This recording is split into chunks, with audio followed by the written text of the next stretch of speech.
estate and financial firms. Democratic Congressman Steve Cohen of Tennessee, fine with all of this. Congressman, good to have you. Good to see you, Neil. You're still spending, and we're still broke. And I'm wondering how you're going to afford any of it.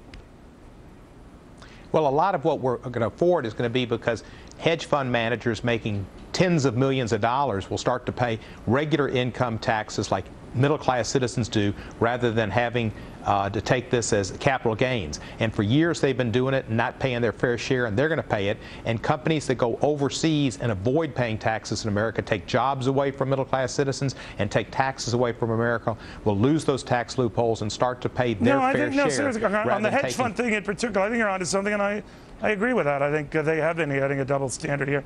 Here's, I was crunching the numbers myself. I took my socks off, used my toes, my fingers, and I came to about $30 billion via these tax hikes that you and the rest you expect from hedge funds to the financial guys. And you're doing $100 billion plus in spending. So I'm saying to myself, they're still $70 billion shy of the dough they need. You're probably right. Part of it's not funded, no question. And part of it was because the unemployment compensation extension and the monies for Medicaid to the states, those are programs that get money into the economy, and they're proven to help stimulate the economy the best way possible. They get spent immediately.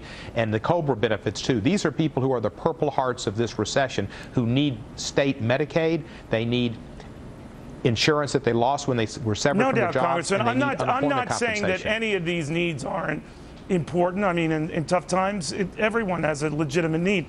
But you don't have the money there. And as you just said, there is a gap between what you hope to get from hiking taxes on hedge funds and financial guys and what you're doling out in some of these other things.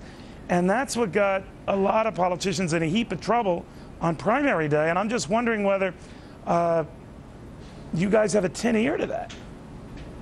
Well, we understand that. We're going to start fighting the deficit, and we're doing it. We've got a pay-go bill in the House. But you're much not. of this is you're paid not for. Doing The part that isn't paid for. You're just digging deeper. Not all of it. Not all of it, Neil. You're right. And Self was right.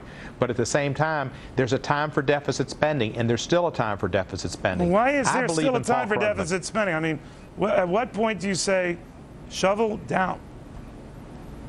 I think when the economy starts to move more and more on its own, it's improved. It's going to continue to improve. It needs to be helped, but pretty soon we'll be stopping this, and we'll be proceeding with a more natural economic growth.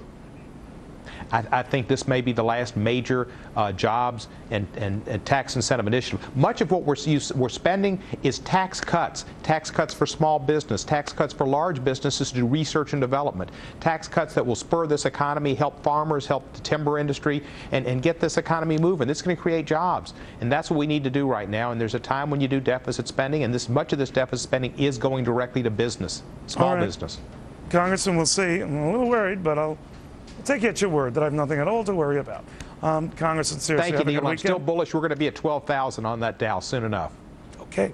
Thank you, Congressman. Thank you. All right, now to my pal Carl Calbrin over